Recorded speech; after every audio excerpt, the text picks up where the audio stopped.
네, 오늘 8월 30일입니다. 8월 마지막 주 예배에 나오신 우리 성도님들을 환영합니다. 우리 같이 한번 간절한 마음으로 주께 예배드리는 그런 복된 시간 되었기를 원합니다. 우리 묵도하심으로 오늘 예배를 시작하도록 하겠습니다. 묵도하시겠습니다.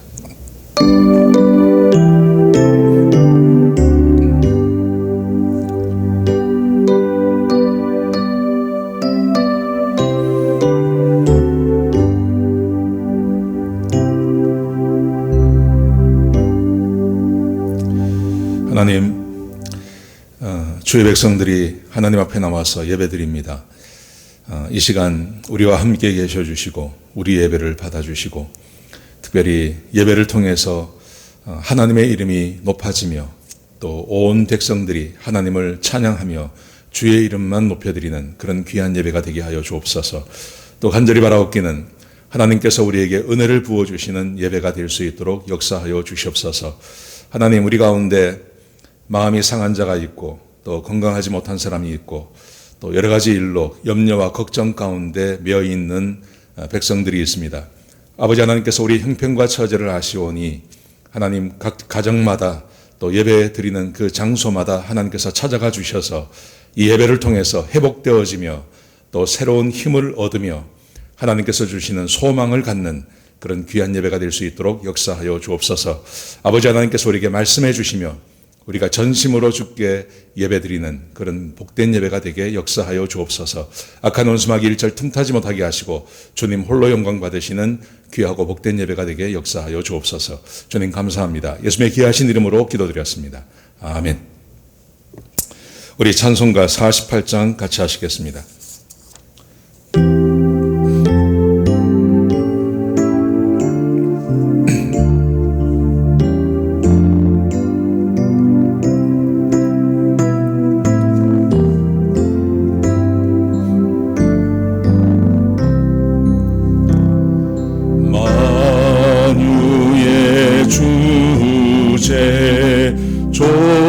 존귀하신 예수 인자가 되신 하나님 나 사모하여 영원히 섬길 내 영광 되신 주로다.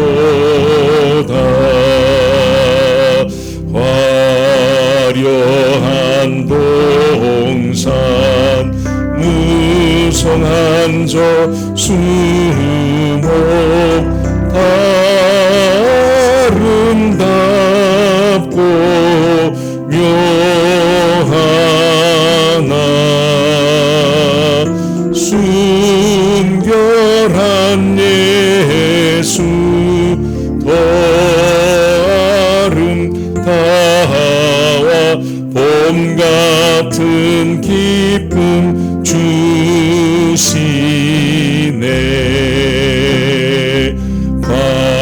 광명한 해와 명랑한 저 달빛 수많은 별들 빛이 나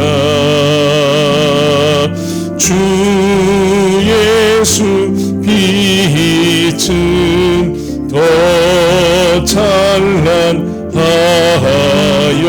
참 비교할 수 없도다.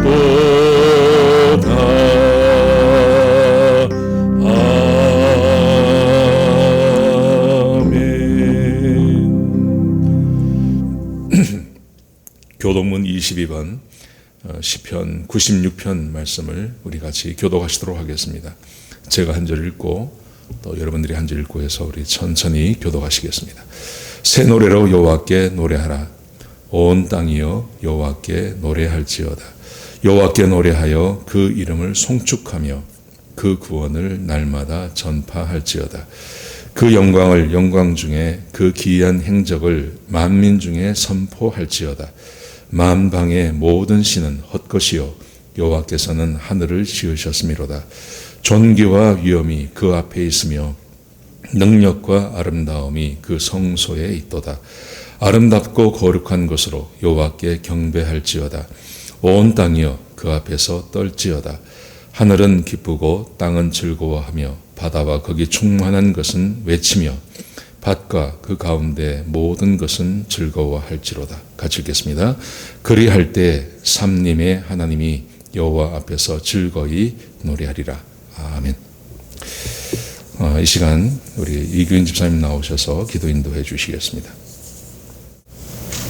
사랑과 은혜가 풍성하신 하나님, 지난 한 주간도 저희들의 삶을 지켜주시고 오늘도 예배의 자리로 인도하심을 진심으로 감사드립니다. 말씀과 기도로 새로운 희망을 얻게 하시고 예배를 통하여 영적 회복을 경험하게 하여 주시옵소서. 저희들이 믿고 의지할 것은 오로지 하나님 말씀밖에 없음을 이 시간 고백합니다.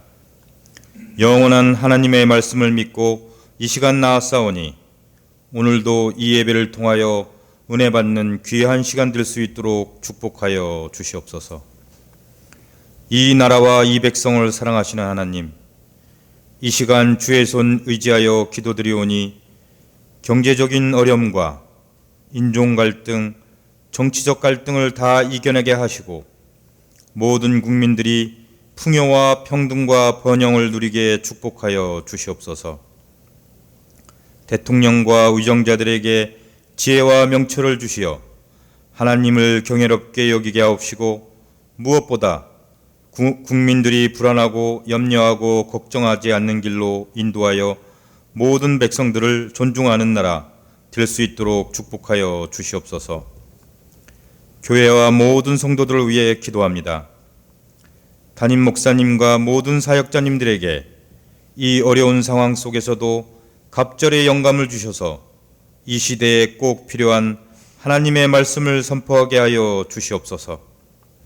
모든 성도들이 하나님에 대한 그리움으로 이 코로나 상황을 극복하고 모든 공동 예배를 하루빨리 다시 회복하게 하여 주시옵소서. 오늘도 많은 성도들이 영육간의 아픔을 가지고 주님 앞에 나와 싸우니 저들이 하나님을 친히 만나게 하시고 치유받는 은혜의 시간 되게 하여 주시옵소서. 사랑의 하나님, 저희들 몇 개월째 지속된 코로나 바이러스의 어려움으로 영과 육이 많이 지쳐 있습니다. 주께서 긍휼을 베풀어 주시어 우리의 연약함을 불쌍히 여기시어 치유의 은혜가 있게 하여 주시옵소서. 오늘 예배에 나온 모든 지체들이 기도 가운데 함께하여 주시고 시리에 빠진 자가 용기를 얻을 수 있는 은혜의 시간이 되도록 도와주시옵소서. 특별히 오윤희 목사님의 둘째 아들 규선이의 백혈병을 주님께서 치유해 주셔서 하나님의 살아계신 놀라운 능력을 저희들이 직접 체험하는 산 증거가 될 수 있도록 주님 은혜 내려 주시옵소서. 오늘 주님의 말씀을 전하시는 담임 목사님을 지켜주셔서 이 어려운 상황 속에서도 사역을 감당하는 데 부족함이 없도록 도와주시고 영육간에 강건하도록 붙잡아 주시옵소서. 이 시간 말씀을 전하실 때 성령으로 충만하게 하시어 하나님 주시는 진리의 말씀만이 우리의 모든 심령에 새겨지게 하시며 새로운 소망과 능력으로 삶의 변화를 이루어가게 하여 주시옵소서. 지금 가정에서 드려지고 있는 모든 가정 예배들에도 주님께서 함께 하실 줄 믿사오며 예배의 시종을 주님께 의탁하옵고 존귀하신 우리 주 예수 그리스도 이름으로 기도하옵나이다. 아멘. 네, 이 시간 광고 말씀드리겠습니다. 9월에도 우리는 계속 온라인으로 그렇게 예배를 드려야 될 것 같습니다. 온라인 헌금 많이 해주셔서 감사합니다. 힘들고 어려우실 텐데 많이 헌금해 주셔서 감사드립니다. 사무실 시간 안내 보시고 개인적으로 또 이렇게 필요하신 분들은 교회로 연락 주시면 우리가 도움이 되도록 하겠습니다. 헌금자 명단 확인해 보시기 바랍니다. 8월 16일부터 8월 22일까지 교회에 도착한 헌금자 명단입니다. 혹 착오가 있으면 교회로 연락 주시기 바랍니다. 우리 오윤희 목사님 둘째 아들 오규선 위해서 기도해 주시기 바랍니다. 백혈병입니다. 위해서 기도해 주시기 바랍니다. 이 시간 우리 사무엘상 21장 같이 보시겠습니다. 사무엘상 21장. 우리 전체를 다 봐야 하는데 우리 시간 볼 말씀은 10절부터 15절까지 말씀만 같이 보시겠습니다. 10절부터 15절까지 말씀입니다. 제가 한 절 읽고 여러분들이 한 절 읽고 해서 우리 교독하시도록 하겠습니다. 그날에 다윗이 사울을 두려워하여 일어나 도망하여 가드왕 아기스에게로 가니 아기스의 신하들이 아기스에게 말하되 이는 그 땅의 왕 다윗이 아니니까 머리가 춤추며 이 사람의 일을 노래하여 이르되 사울이 죽인 자는 천천히요 다윗은 만만이로다 하지 아니하였나이까 한지라. 다윗이 이 말을 그의 마음에 두고 가드왕 아기스를 심히 두려워하여 그들 앞에서 그의 행동을 변하여 미친 채 하고 대문짝에 그적거리며 침을 수염에 흘리매 아기스가 그의 신하들에게 이르되 너희도 보거니와 이 사람이 미추광이로다. 어찌하여 그를 내게로 데려왔느냐. 내게 미추광이가 부족하여서 너희가 이 자를 데려다가 내 앞에서 미친 짓을 하게 하느냐. 이 자가 어찌 내 집에 들어오겠느냐 하니라. 아멘. 지금 우리가 살고 있는 이 시대는 한마디로 말하면 굉장히 혼돈의 시대라고 할 수 있겠습니다. 우리는 지금 이런 시대를 살아가고 있습니다. 미래는 굉장히 희망적입니다. 가까운 미래는 굉장히 희망이 있는 시대라고 생각합니다. 왜냐하면 좋은 소식들이 참 많습니다. 백신이 개발되는데 거의 완성 단계에 갔다 그러죠. 지금 전 세계에서 백신을 개발하기 위해서 노력하고 있고 실제로 3상까지 3번 임상시험까지 한 제품이 4개 제품이더라고요. 그리고 미국에서는 모더나라고 하는 백신이 있는데 이 백신에게 희망을 걸고 있는 것 같습니다. 2상까지는 참 좋은 결과가 나온 것 같습니다. 그래서 백신 개발이 거의 완성 단계에 가 있고 거기다가 치료제도 나온다 그래요. 치료제가 나오는데 그 에모리 대학에서 만든 MK4482라고 하는 치료제가 있는데 이 치료제도 이제 거의 뭐 완성 단계가 있다고 합니다. 알약이라 그래요. 그냥 알약으로 먹으면 치료가 되는 그런 약이라 그럽니다. 그래서 아마 조만간에 우리는 정상적인 삶으로 돌아갈 수 있다고 생각합니다.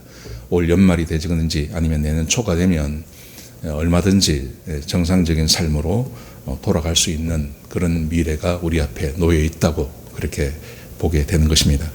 그렇지만 그런 미래가 있지만 우리의 현실은 굉장히 절망적입니다.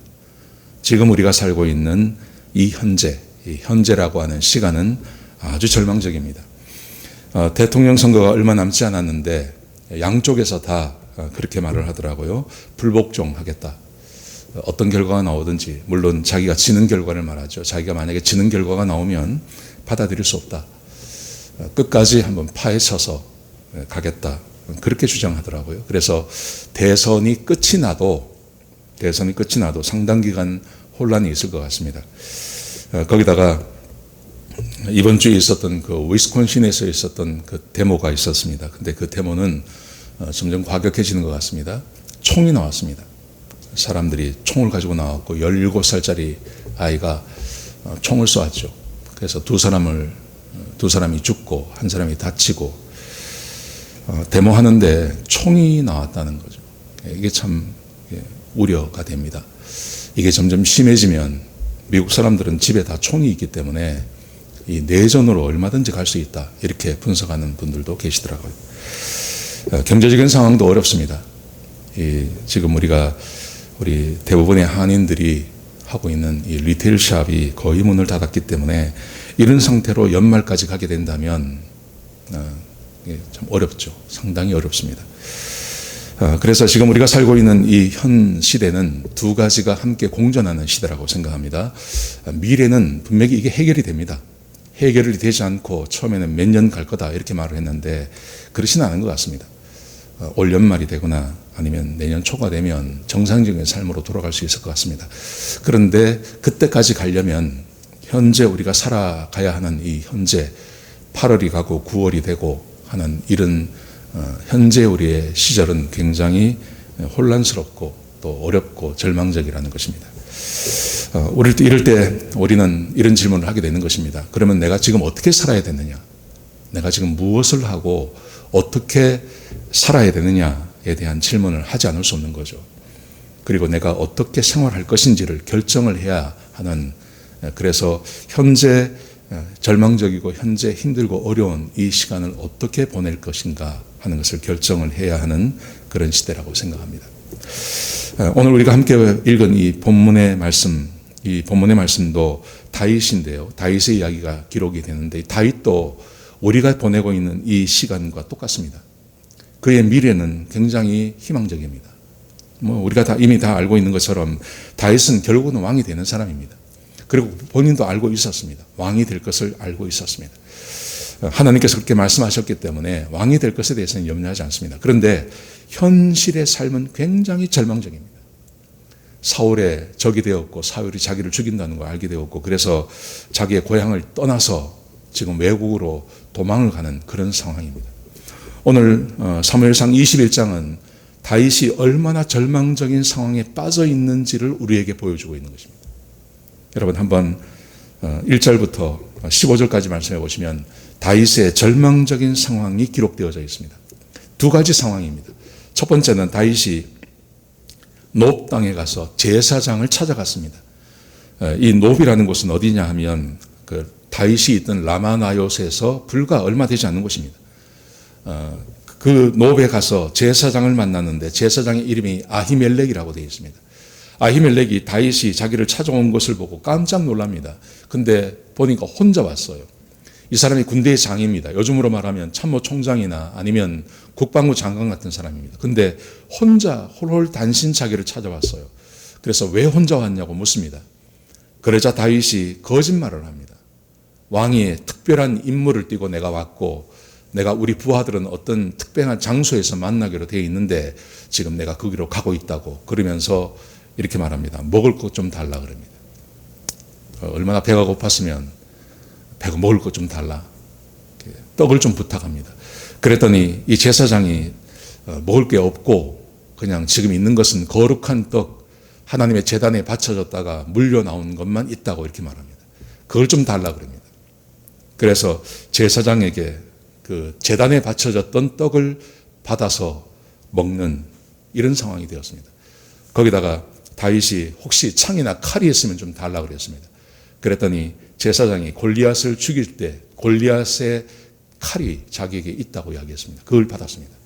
여러분 이걸 무슨 상황, 이걸 뭘 말하는 거냐 하면 다윗이 얼마나 급하게 도망을 나왔으면 돈 하나 없이 나왔다는 겁니다. 빈털터리로 나왔다는 거죠.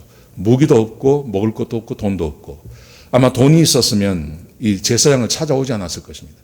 그런데 돈도 없고 아무것도 없는 상태. 그래서 그는 제사장을 찾아가서 먹을 것을 구하고 그리고 무기를 하나 얻게 되는 것입니다. 자, 거기서 다윗은 유다 땅에 있을 수가 없어서 가드라는 곳으로 갑니다. 가드에 가서 아기스라고 하는 왕이 있는 곳으로 찾아갔습니다. 그런데 이 가드가 어떤 곳이냐 하면 가드는 블레셋의 도시 중에 하나입니다. 그리고 여기는 자기가 죽인 골리앗의 고향입니다. 그래서 사람들이 금방 알아봤습니다. 아기스의 부하들이 말하기를 다윗이 장수이고 그리고 다윗은 왕 같은 사람이라고 그렇게 말을 합니다. 그래서 저 사람이 여기 온 것은 우리를 엿보기 위해서 왔다고 그렇게 말을 하죠. 그랬더니 다윗이 이 말을 듣고 이 아기스를 왕을 두려워해서 그가 이런 짓을 합니다. 미친 척을 합니다. 자, 12절을 한번 보십시오. 다윗이 이 말을 그의 마음에 두고 가드 왕 아기스를 심히 두려워하여 그들 앞에서 그의 행동을 변하여 미친 채 하고 대문짝에 그적거리며 침을 수염에 흘리매 미친 척을 하는 것입니다. 그랬더니 그 미친 척한 이 연기가 얼마나 잘했던지 아기스 왕이 진짜 미쳤다고 생각을 했습니다. 그래서 그를 죽이지 않고 그냥 내보내라고 그렇게 말을 하지 않습니까? 여러분, 이 다윗의 상황을 한번 보십시오. 자기 나라에도 있을 수가 없고 빈털터리가 되어서 외국으로 도망갔는데 그 외국에서도 자기 이름이 알려졌기 때문에 거기서도 마음 편하게 있을 수가 없는 상황. 이게 다윗의 상황입니다. 여러분, 물론 제가 말씀드린 것처럼 그는 왕이 됩니다. 근데 먼 미래는 굉장히 희망적입니다. 그 문제가 다 해결이 됩니다. 자기의 원래의 삶으로 돌아갈 수 있습니다. 근데 현재는 어렵습니다. 현재는 돈도 없고 빈털터리고 함께하는 친구도 없고 그리고 모국에도 그리고 외국에도 마음 편히 지낼 곳이 없는 사람이 바로 이 다윗의 현 상황이라는 것이죠. 여러분, 다윗이 이런 상황 가운데서 어떻게 지냈을까요? 그의 마음은 어떠했을까요? 우리는 사무엘상을 읽어가면 그가 어떤 마음을 가졌는지 잘 모릅니다. 근데 참으로 다행스러운 것은 다윗이 자기의 그 마음을 시로 적었습니다. 그리고 그 시로 적고 이것을 시편에 남겨놓았습니다. 대표적인 성경의 시편이 두 편이 있습니다. 시편 34편과 시편 56편입니다. 거기 제목에 보면 그렇게 딱 그 상황에서 자기가 이 시를 썼다고 그렇게 기록해 놓고 있습니다. 자, 다윗의 마음이 어땠을까요? 다윗의 마음은 굉장히 두려웠다고 기록이 되어 있습니다. 시편 56편에 보시면 이렇게 제목이 이렇게 붙어 있습니다. 다윗의 믹담시라고 되어 있습니다. 믹담시라는 것은 돌비에 기록한 시라는 것입니다. 굉장히 중요한 시로 여기고 있다는 거죠. 다윗이 이 시를 돌비에 적었습니다. 그냥 책에 적은 게 아니라요, 돌비에 기록해 놓은 시라는 것입니다. 근데 그 제목이 이렇게 되어 있습니다. 다윗이 가드에서 블레셋인에게 잡혔을 때, 잡힌 때에 쓴 책이라고 되어 있습니다.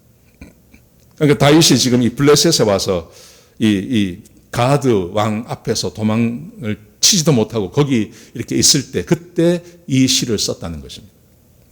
내용이 이렇습니다. 1절에서 3절까지 제가 읽어드리겠습니다.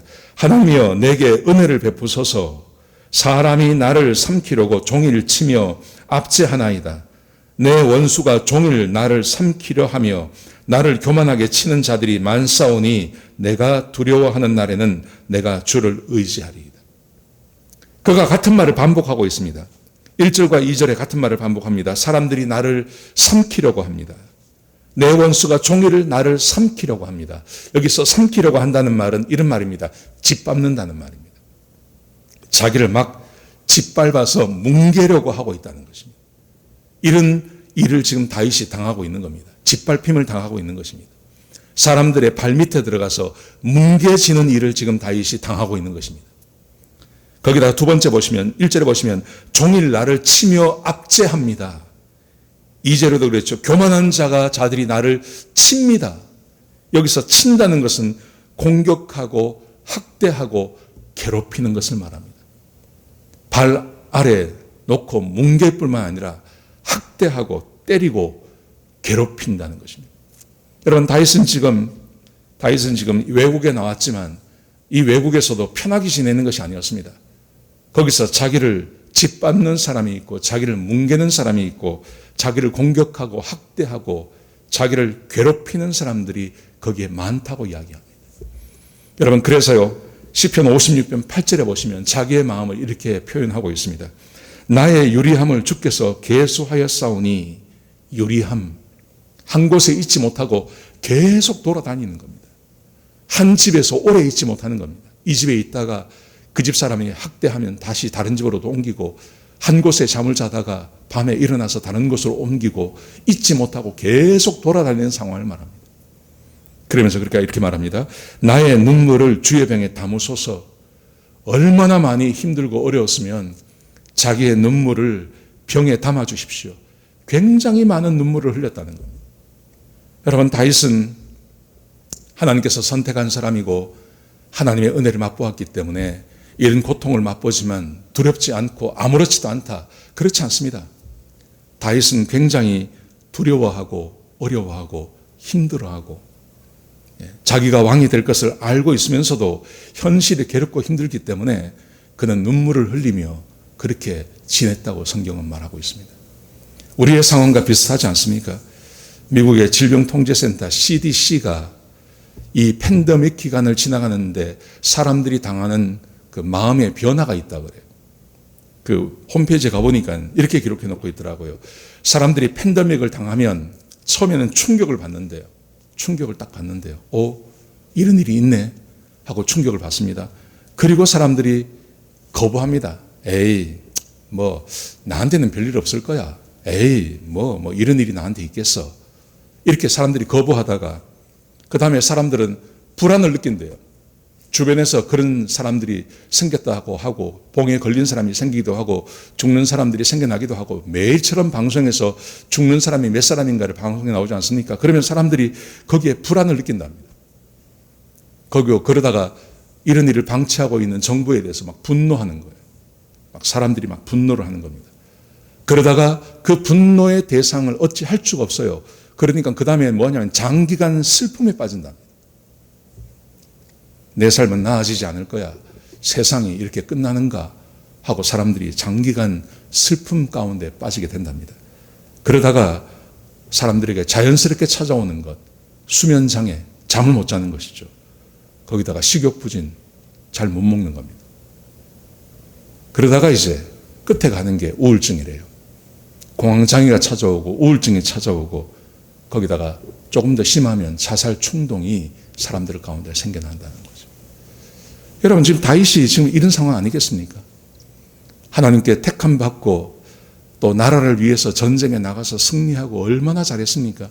그런데 의도하지 않게 지금 사울이라는 사람 때문에 지금 외국으로 도망왔는데 자기가 나라를 위해서 애쓰고 전쟁에서 승리한 것 때문에 외국에도 있을 수 없는, 그래서 사람들에게 짓밟히고 사람들에게 공격당하고 지금 이런 상황 가운데 그가 눈물을 흘리며 지냅니다. 여러분 이 마음이 얼마나 슬프고 아프겠습니까?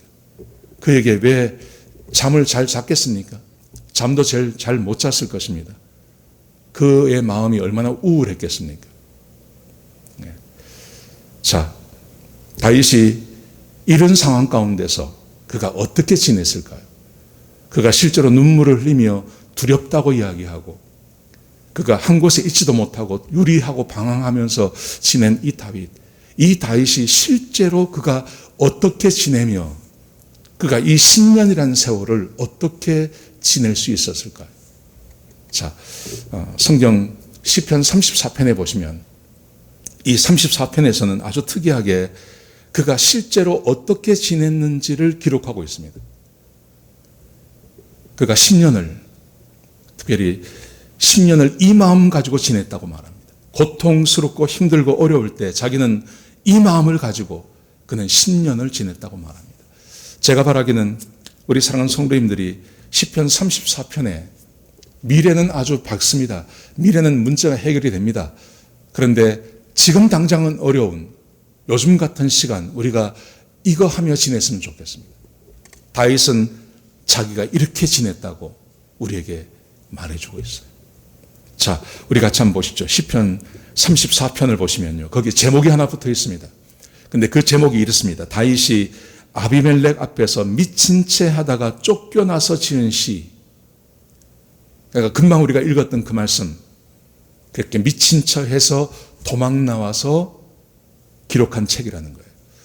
그런데 이 본문 시편 34편에 보시면 그가 두 가지를 합니다. 두 가지. 그가 내가 그렇게 미친 채 하고 나온 이 절망적인 상황에서, 근데 이 절망적인 상황이 한 번으로 끝나는 게 아니지 않습니까? 이게 계속 이어지는 거거든요. 그렇게 유리하며 눈물을 흘리며 지내지만 자기가 두 가지 했다고 말합니다. 자, 뭘 했는지 보십시오. 자, 34편 4절을 보십시오.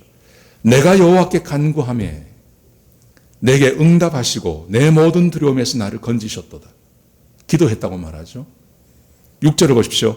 이 곤고한 자가 부르짖음에 여호와께서 들으시고 그의 모든 환난에서 구원하셨도다.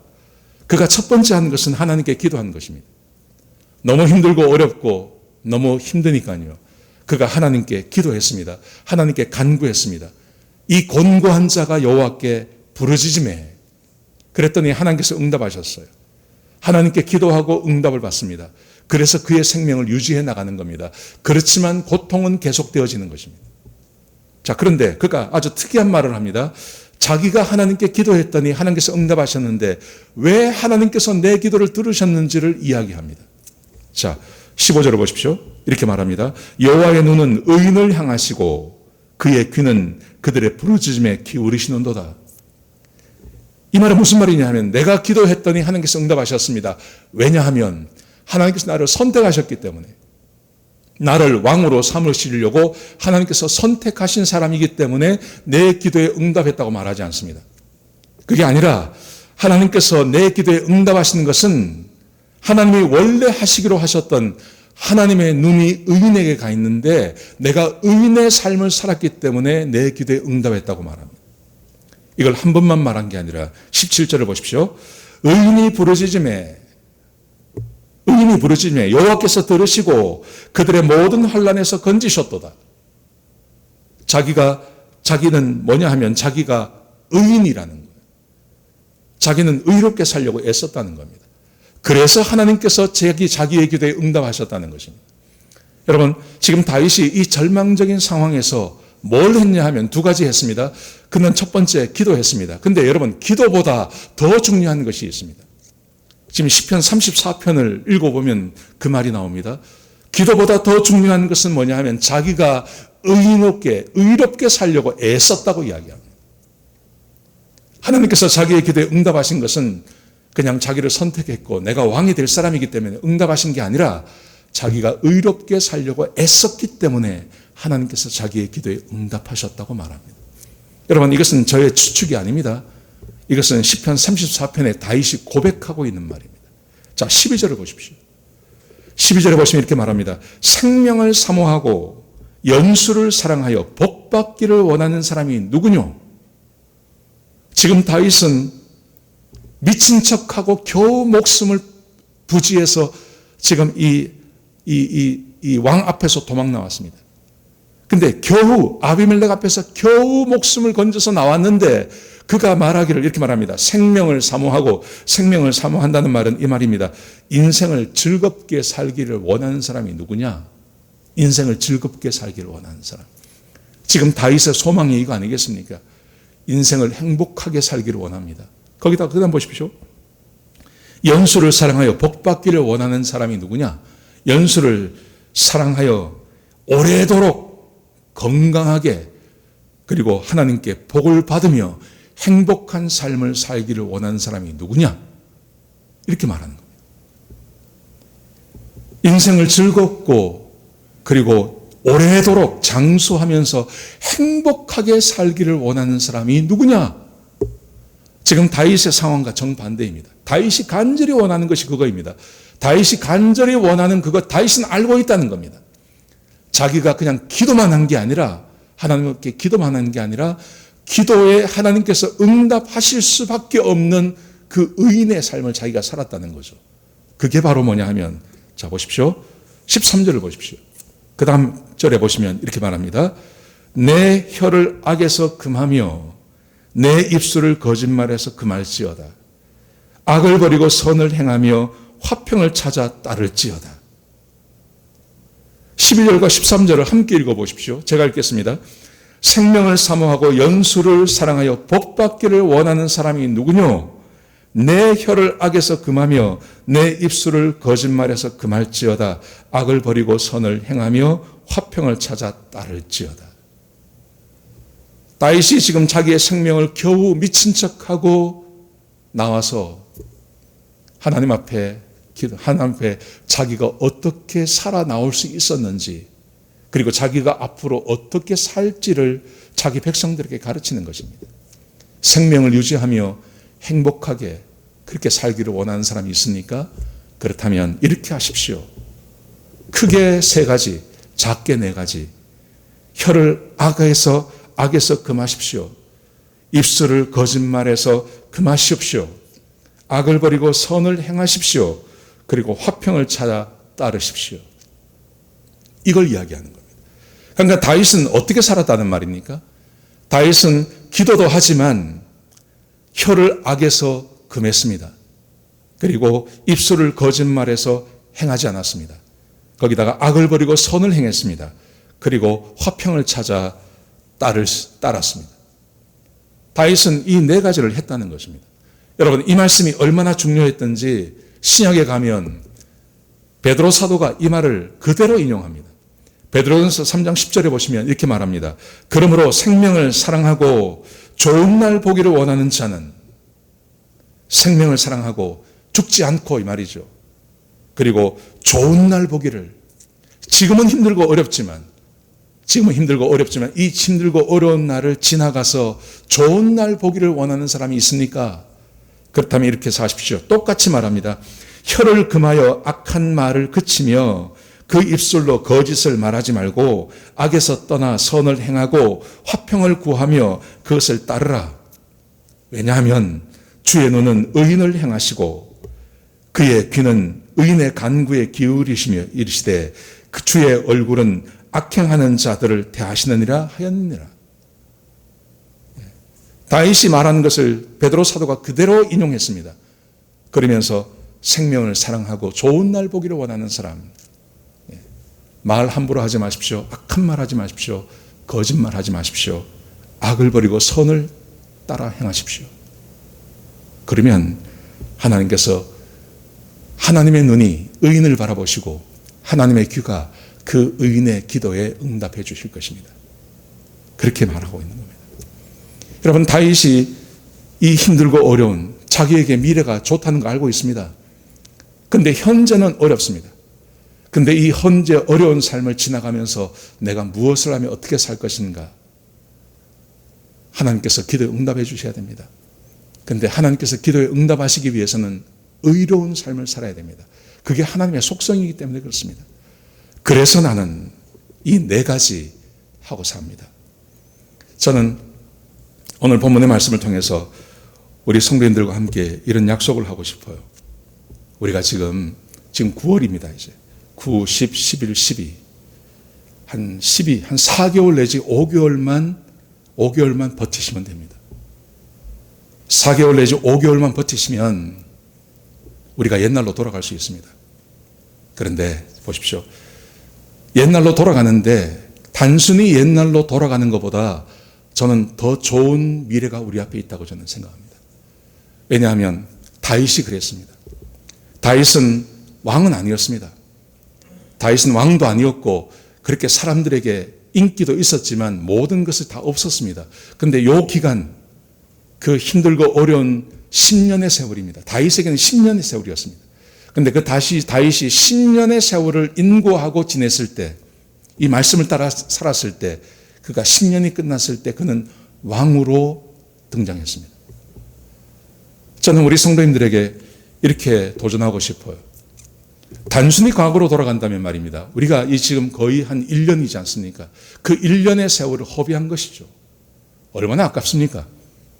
근데 제가 바라기는 한 5, 6개월이 지나간 다음에 그 앞에 펼쳐지는 우리의 삶은 과거의 우리의 삶보다 훨씬 나아야 됩니다. 훨씬 좋은 사람이 되어야 됩니다. 훨씬 더 행복하고 더 생명이 넘치는 그런 삶이 우리 가운데 있어야 됩니다. 여러분, 그런 삶은 그냥 주어지는 게 아니죠. 오늘 다윗이 말한 것처럼 하나님께서 의인의 기도를 들으시고 하나님께서 의인의 눈, 의인을 바라보시는 그 하나님의 눈과 하나님의 귀가 열려 있는 이상 우리가 4개월 동안, 5개월 동안 하나님의 말씀을 따라 살면 하나님께서 우리가 간구하고 기도하는 응답의 것에 응답해 주셔서 지난 과거보다 훨씬 더 나은 미래를 우리에게 허락하신다고 저는 믿습니다. 그래서 이 네 가지가 복잡한 것도 아닙니다. 이 네 가지는요, 굉장히 심플하고 아주 쉬운 거예요.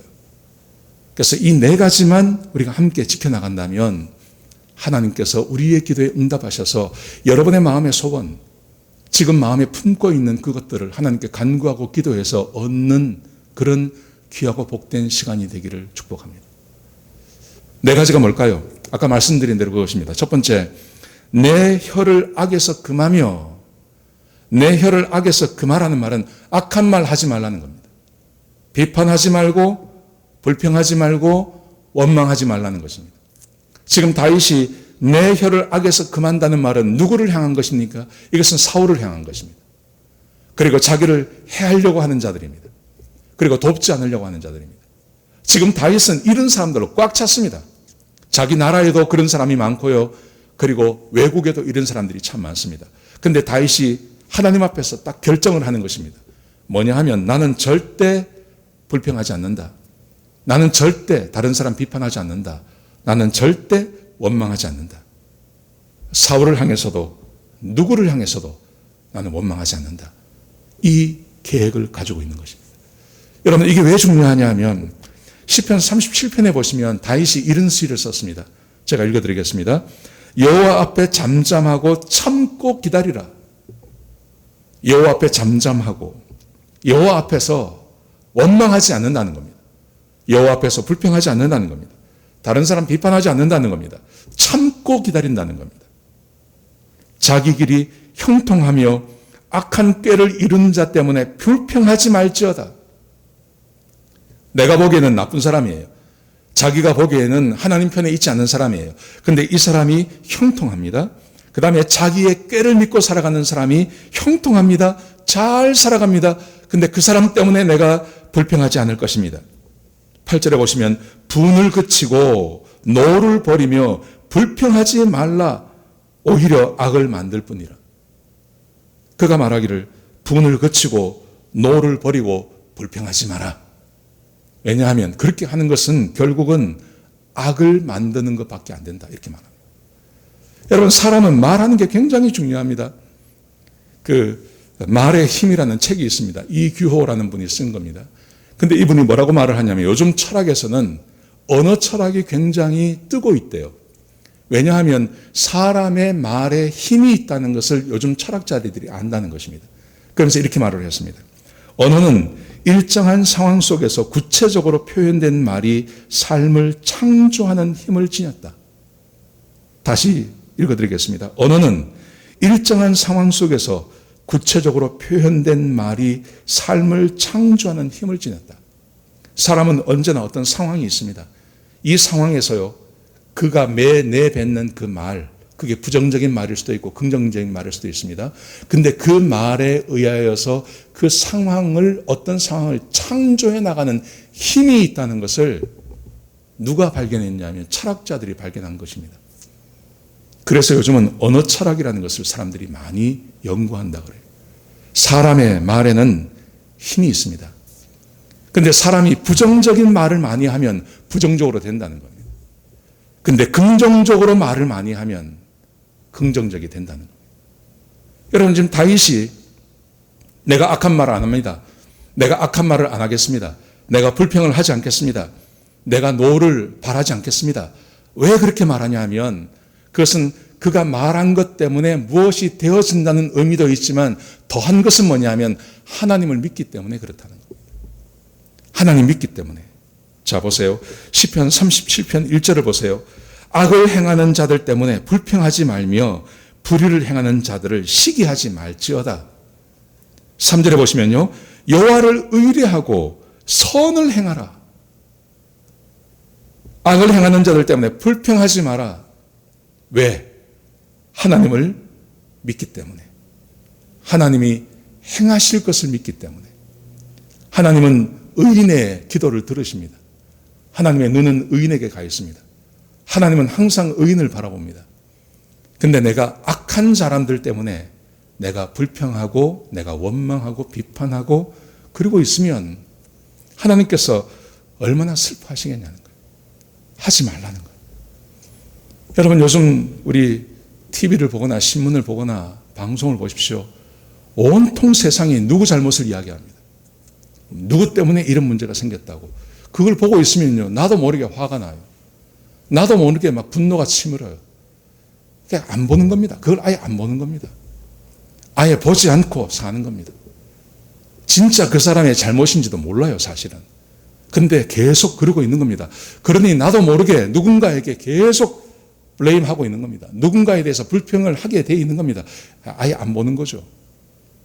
다윗이 말하기를 내 혀에서 악을 금하라. 불평하지 마라. 불평하지 마라.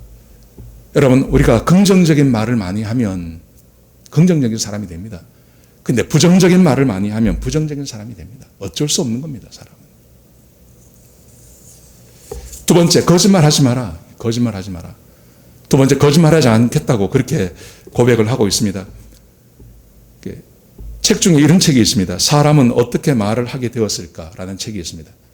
이 책에서 말이라는 것은, 언어로 표현한다는 것은 사람들만이 가지고 있는 특권이라는 거예요. 근데 말하기에 목표가 있습니다. 말하기에 목표는 뭐냐 하면 양호한 인간관계를 맺는 거라는 거예요. 양호한 인간관계. 근데 그런 양호한 인간관계를 맺어서 사람들이 말을 하는데 그 말에는 참말이 있고 거짓말이 있다는 거예요. 참말이 있고 거짓말이 있다. 우리의 교육은 거짓말하지 말라고 가르칩니다. 근데 사람이 얼마나 많은 거짓말을 하냐 하면 이 책에 이렇게 되어 있습니다. 보통 사람이 하루에 200번 거짓말 한답니다. 200번. 그러니까 한 10분마다 한 번씩 거짓말하는 거예요. 거의 한 5분마다 한 번씩 거짓말을 한다는 거예요. 근데 왜 거짓말을 하냐는 거예요. 왜 거짓말? 거짓말을 하는 이유는요, 남자하고 여자가 다르답니다. 남자는 눈앞의 이익을 위해서 거짓말한답니다. 그리고 자기를 지키기 위해서 거짓말을 합니다. 근데 여자는 상대의 기분을 좋게 해주고 그리고 관계를 매끄럽게 하기 위해서 여자는 거짓말을 한대요. 남자와 여자가 거짓말하는 게 다 다르대요. 여러분, 그런데 말입니다. 그 목적이 뭐라 그랬죠? 좋은 관계를 맺게 하기 위해서. 좋은 관계를 맺게 하려고 나를 좀 돋보이게 하고 내가 손해보지 않고 하기 위해서 사람들은 거짓말을 한다는 거예요. 여러분, 그런데 성경은 거짓말에 대해서 뭐라고 말을 하냐면 이렇게 말을 합니다. 요한복음 8장 44절에 보시면 너희는 너희 아비 마귀에게서 났으니, 유대인들을 향해서 예수님께서 말씀하시는 것입니다. 너희 아비의 욕심대로 너희도 행하고자 하느니라. 그는 처음부터 살인한 자요 진리가 그 속에 없으므로 진리에 서지 못하고 거짓을 말할 때마다 제 것으로 말하나니 이는 그가 거짓말장이요 거짓의 아비가 되었음이니라. 근데 성경에서는, 예수님께서는 거짓말에 대해서 뭐라고 말하냐면 거짓말은 누가 하는 거냐 하면 마귀가 시켜서 하는 거라는 거예요. 마귀가 시켜서. 여러분, 마귀가 시켜서 한다는 말이 무슨 말일까요? 마귀는 말입니다. 항상 마귀의 특징은 항상 사람들을 갈라놓는 겁니다. 하나님과 사람 사이를 갈라놓는 겁니다. 그리고 사람과 사람 사이를 갈라놓는 겁니다. 지금 이 사람들, 요한복음 8장에 나오는 이 사람들의 문제가 뭐냐 하면 예수님의 말씀을 믿지 않는 겁니다. 그리고 자기들은 아브라함의 백성이라고 말하는 겁니다. 그거 다 거짓말입니다.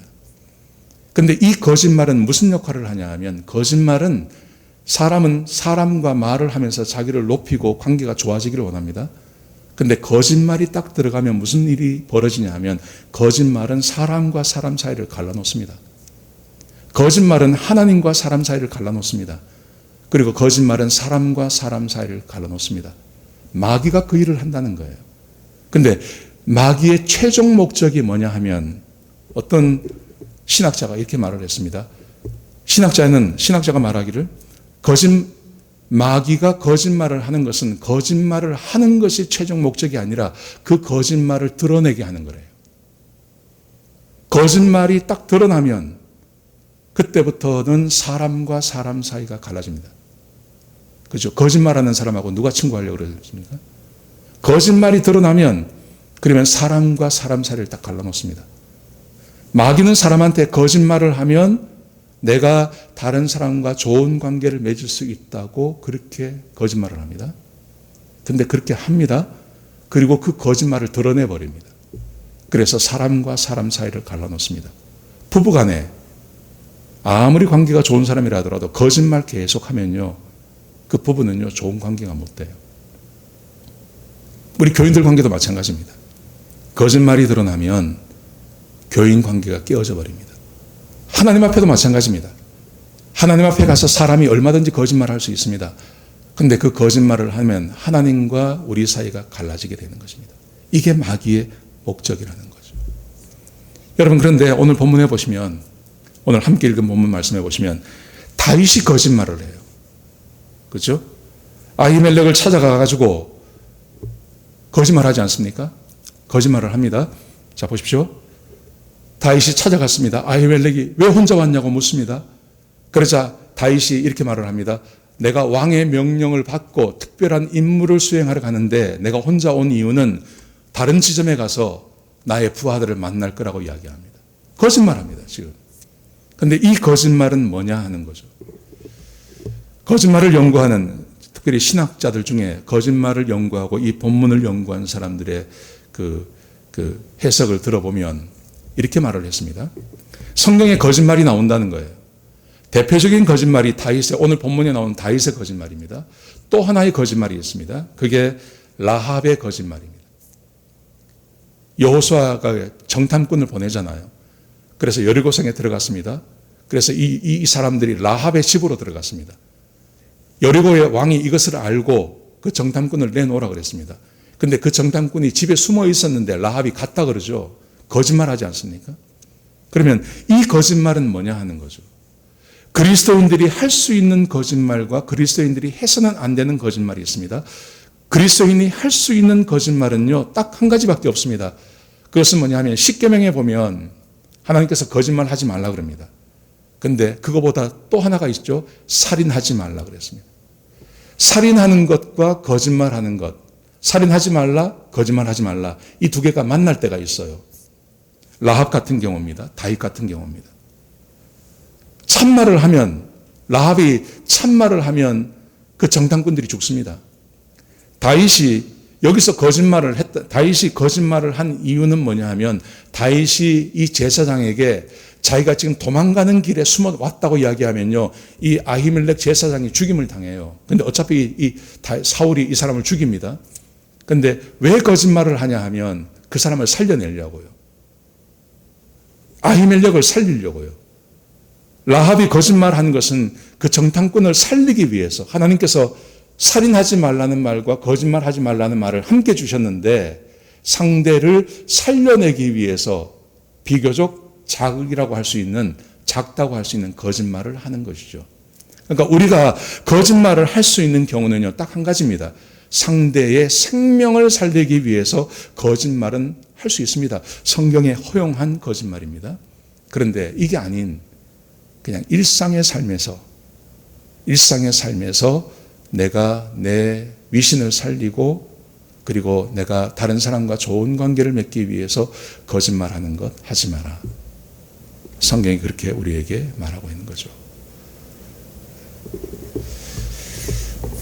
세 번째, 악을 버리고 선을 행하라. 악을 버리고 선을 행하라. 이렇게 말합니다. 여러분, 도망을 다닐 때, 지금 다윗이 도망가고 있는 중입니다. 다윗이 도망을 갈 때 제일 중요한 것은 자기의 생명을 구하는 것입니다. 사람은 생명을 구하기 위해서는요, 수단과 방법을 가리지 않습니다. 그런데 하나님께서 뭐라고 말씀하시냐면 수단과 방법을 가리지 않고 너의 생명을 구하는 게 아니라 어떤 일을 만났을 때 악을 버리고 선을 선택할 것을 하나님께서 명령하십니다. 여러분 잘 아시겠지만 다윗이 사울을 죽일 수 있는 상황이 몇 번이 있었습니다. 그때 그의 부하들이 명령만 하면 내가 죽이겠다 그러죠. 근데 다윗이 그것을 거부합니다. 끝까지 거부합니다. 그리고 사울을 살려냅니다. 왜 그랬을까요? 하나님께서 이 말씀, 하나님의 선과 악의 선택에 있을 때 반드시 악을 버리고 선을 선택하는 것이 필요하다고 말하기 때문에 그렇습니다. 하나님께서는 우리가 어떤 선택을 하는지 보십니다. 우리가 우리의 목숨을 위해서, 우리가 살아남기 위해서 선을 버리고 악을 선택할 수 있습니다. 그런데 하나님께서는 그러지 말라고 말씀하십니다. 이런 순간에도 악보다는 선을 선택할 것을 하나님께서 명령하십니다. 지금은 팬데믹 상황입니다. 지금은 사회가 아주 혼란스럽습니다. 사회가 혼란스럽고 지금은 어렵기 때문에 많은 사람들이 악을 선택할 가능성이 많습니다. 그런데 우리 그리스도인들이 악을 선택하지 않고 이런 상황에서도 선을 계속 선택해 나간다면 하나님께서 우리를 보십니다. 우리의 기도에 응답을 하십니다. 하나님께서 반드시 그렇게 하십니다. 오늘 뒤에 보시면 이렇게 말씀하세요. 악을 버리고 선을 행하라. 그러면서 할 수 있으면 화평을 찾으라고 말씀하세요. 화평을 찾으라. 저는 이게 한 구절 같아요. 선과 악을 버리고 선을 택하라 따로 있고 그 다음에 화평을 찾으라 따로 있는 게 아니라 악을 버리고 선을 선택하면서 그러면서 화평을 찾아갈 것을 우리에게 명령하고 계십니다. 여러분, 이게 왜 중요하냐 하면 그 BBC 방송에서 방송한 것을 이렇게 그 신문에 이렇게 칼럼으로 나온 게 있더라고요. 근데 거기에 뭐라고 되어 있냐면 질병의 두려움이 인간 심리 변화에 미치는 영향이라는 그 기사였는데요. 거기서 뭘 이야기하냐 하면 이렇게 말을 했습니다. 우리 사람의 신체 안에 면역 체계라는 게 있지 않습니까? 그래서 질병이 들어오면 그 질병을 감지하고 우리 면역 체계가 막 싸우지 않습니까? 그런 것처럼 우리 심리 안에도, 사람의 심리 안에도 행동으로 면역 체계를 하는 게 있대요. 우리 행동 면역 체계라는 게 있답니다. 그게 뭐냐 하면 지금처럼 이렇게 팬데믹 상황이 딱 되어지면 사람들은 행동 면역 체계라는 것이 이렇게 발동을 해서 잠재적으로 나를 위협에 빠뜨릴 수 있는 더러운 것 아니면 어떤 질병을 일으킬 수 있다고 생각하는 것이 있으면 그것을 강력하게 배제한대요. 거부한대요. 그게 행동 면역 체계라는 거예요. 근데 이 행동 면역 체계라는 게 사람에게 어떻게 밖으로 드러나냐 하면 혐오 반응이라는 겁니다. 혐오 반응. 혐오 반응이라는 것은 어떤 거냐면 나쁜 냄새가 난다든지 아니면 더러워 보이는 것에 대해서요, 사람들이요, 반응을 금방 딱 한대요. 왜 미국 사람들은 이렇게 굉장히 좀 이렇게 그 속에 있는 것을 다른 사람을 배려하는 게 있잖아요. 그래서 배려하는 것이 있기 때문에 이게 속에 뭐가 마음에 안 들어도 그걸 금방 드러내지 않아요. 그런 게 이 특징입니다. 이 좀 그 문화가 좀 발전한 동네는 그렇죠. 금방 드러내지 않습니다. 근데 상대방이 미안해 할까봐 그러는 거죠. 근데 지금 상황은 어떤 상황이냐 하면 행동 면역 체계가 이게 작동을 하고 있고 그래서 혐오 반응을 하는데 상대가 미안하게 느끼는 것보다는 안전한 것을 선택한대요, 사람들이. 그래서 혐오 반응을 바로 탁 드러낸다는 거예요. 근데 그 혐오 반응이라는 게 뭐냐 하면 특별히 외부인. 내가 잘 모르는 사람. 거기다가 처음 보는 사람. 아니면 그 외모가 떨어지는 사람. 외모가 떨어지는 사람을 한해서는 혐오 반응을 한다는 거예요, 사람들이 지금. 그러면서 대표적인 것을 뭐로 꼽았냐 하면 이 코로나 지금 우리 우한 폐렴 이 팬데믹 사태가 벌어지면서 뉴욕 같은 데서 대도시 이런 데서 동양인에 대해서 동양인을 혐오하는 인종차별하는 것이 급증하고 있지 않습니까? 왜냐하면 사람들이 지금 그렇게 반응을 하기 시작한다는 거예요. 행동 면역 체계가 발동하고 있다는 겁니다. 그래서 사람들이 혐오 반응을 하고 있다는 겁니다. 그래서 나하고 다르고 좀 나한테 뭔가 위협이 될 것 같으면요, 사람들이 금방 반응을 해버린대요. 저는 이 기사를 읽으면서요, 우리도 그럴 수 있겠다는 생각, 우리도 그래요. 우리도 월마트 같은 데 가면 큰 마켓에 가면 사람들이 많잖아요. 그러면 이렇게 하다 보면 옆에 붙는 사람도 있고 막 이래요. 그러면요, 괜히 인상 쓰고 막 이런단 말입니다. 우리가 얼마든지 그럴 수 있는 거죠. 근데 그렇게 하지 말라는 거예요. 또, 이렇게 산책하고 할 때 마스크 안 쓰고 다니는 사람들 보고 왜 혐오할 수 있지 않습니까? 하지 말라는 거예요. 악을 버리고 선을 택하고 그리고 사람들과 함께 화평하게 지내는데 그러기 위해서 나도 모르게 내가 사람들을 만나고 또 어딘가에 가서 나도 병에 걸릴 수 있겠다. 그래서 나도 모르게 사람들을 밀어내고 사람들을 멀리하고 하는 것. 그리고 내가 보기에 좀 더러워 보이고 내가 보기에 좀 병에 옮길 수 있겠다고 생각되는 사람들을 밀어내고 그들을 혐오하고 하는 것 하지 마라. 그거 하지 말라는 거예요.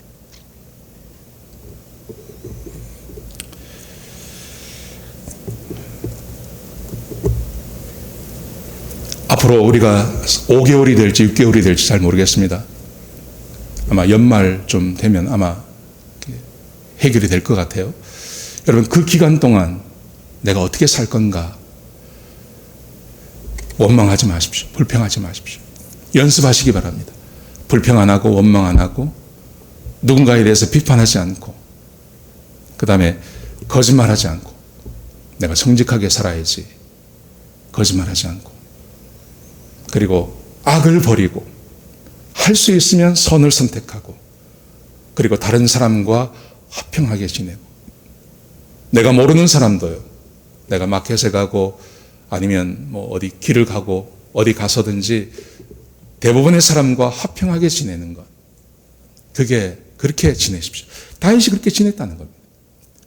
다윗이 지금 유리하고 눈물을 흘리면서 지금 지내는 그 기간 동안 다윗이 무엇에 힘을 썼는지 그가 스스로 고백하고 있는 겁니다. 나 원망하지 않았어. 나 원망하는 거 안 했어. 내가 입을 열어서 악한 말, 독한 말 내가 안 했어. 나 거짓말하지 않았어. 그리고 악을 버리고 나 선을 선택했어. 그리고 다른 사람과 화평하게 지내려고 나 애썼어. 다윗이 10년 동안 그거 한 겁니다. 그거 한 겁니다. 그랬더니 하나님께서 그의 기도에 응답해 주시는 것입니다. 다윗이 구하는 것마다 하나님께서 응답하시는 것입니다. 그래서 그에게 지혜도 주시고 사람도 붙여주시고, 그래서 그 10년의 시간이 끝났을 때 그가 전혀 다른 사람이 되지 않습니까? 그리고 나머지 40년의 인생을 살아가는 것입니다. 저는 지금이 좋은 기회라고 생각합니다. 좋은 기회. 우리 인생에 각자의 삶에 찾아오는 어두움은 있지만 우리가 전체가 이렇게 어두워질 수 있는 경험은 별로 없습니다. 그런데 이 기간 동안 좀 그렇게 사셨으면 좋겠습니다. 첫 번째, 원망하지 마십시오. 독한 말 하지 마십시오. 두 번째, 거짓말하지 마십시오. 생명을 살리는 거 아니면 거짓말하지 마십시오. 그리고 악을 버리고 선을 선택하십시오. 그리고 화평하게 지내십시오. 화평하게 지내십시오. 그렇게 지내시면 하나님께서 우리의 기도에 응답하십니다. 응답하셔서 이제 정상적으로 사회가 돌아가기 시작할 때 하나님께서 우리에게 더 큰 기회를 주실 것입니다. 어마어마한 기회를 말씀에 순종하는 자들에게 부어주실 것입니다. 이런 은혜가 우리 모든 성도님들에게 임하는 그런 귀한 시간들이 되시기를 주의 이름으로 축복합니다. 기도하시겠습니다.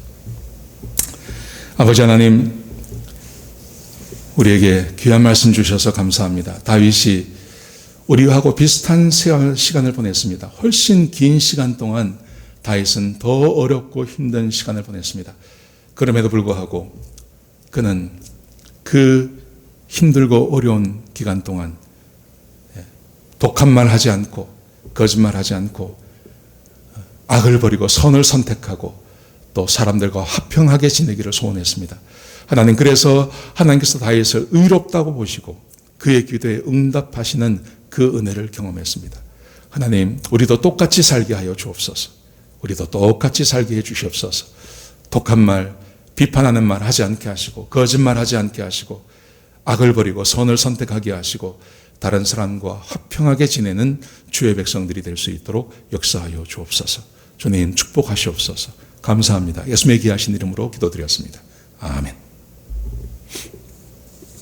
우리 찬송하시겠습니다. 목마른 자들아, 찬송하시겠습니다. 준비하신 대로 하나님 앞에 헌금하시겠습니다.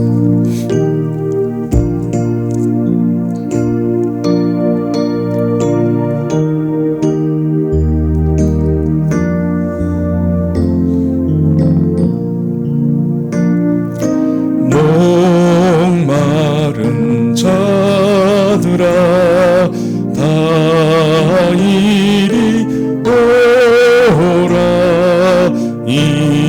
이곳에 좋은 샘 흐르도다.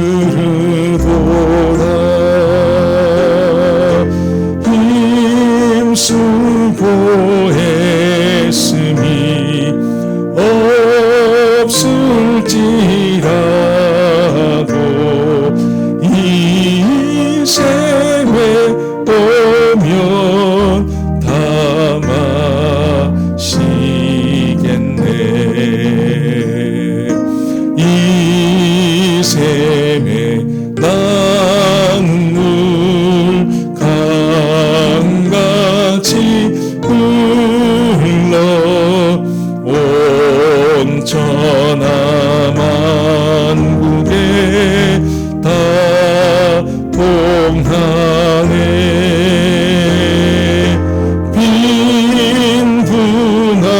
귀천이 분별이여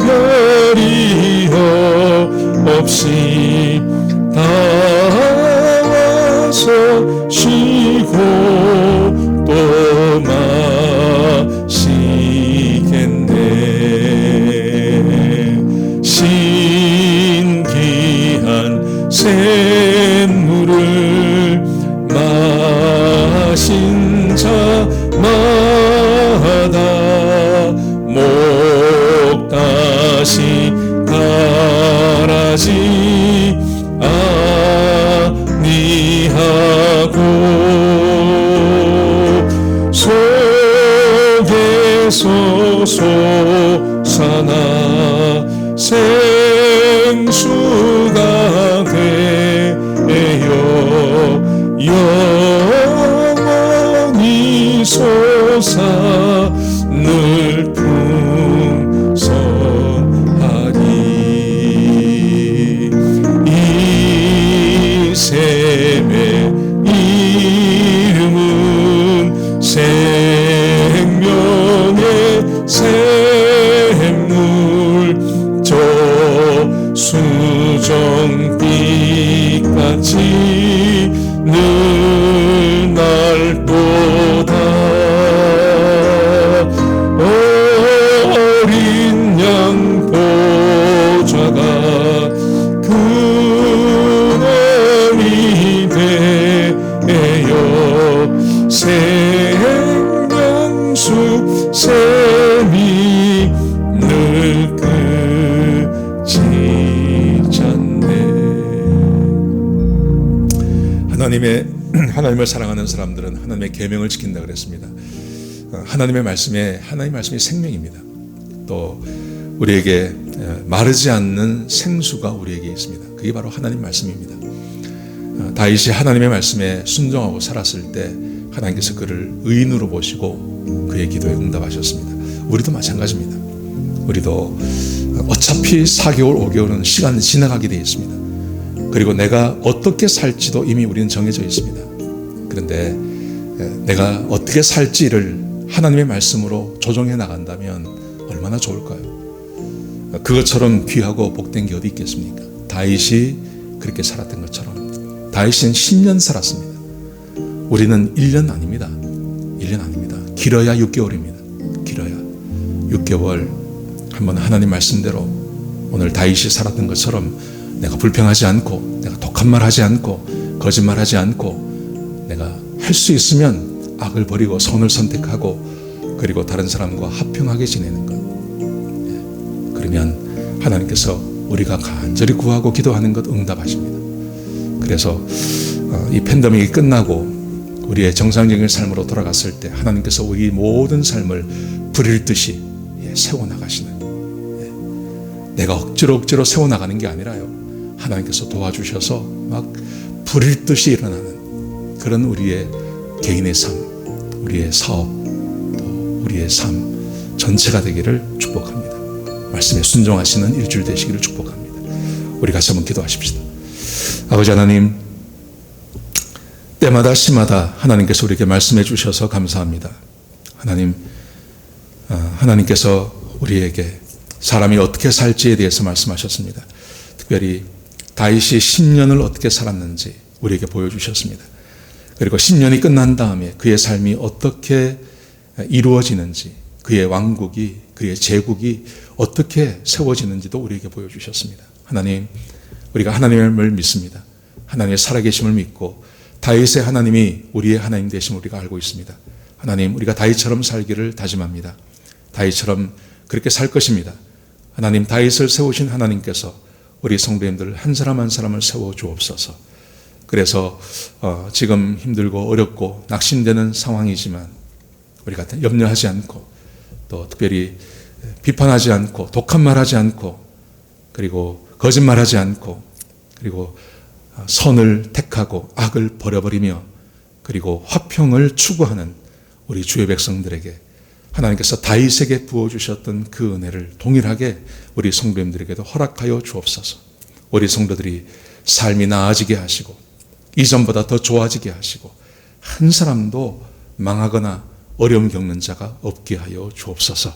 이제는 우리 주 예수 그리스도의 끝까신 은혜와 우리 아버지 하나님의 끝까신 사랑과 성령 하나님의 내주하시고 인도하시는 그 은혜가 오늘 말씀을 듣고 다윗처럼 살기로 다짐하고 다짐하는 주의 백성들 머리 위에 지금부터 영원까지 함께 하셨기를 주 예수 그리스도의 이름으로 간절히 축복하며 기도드렸습니다. 아멘.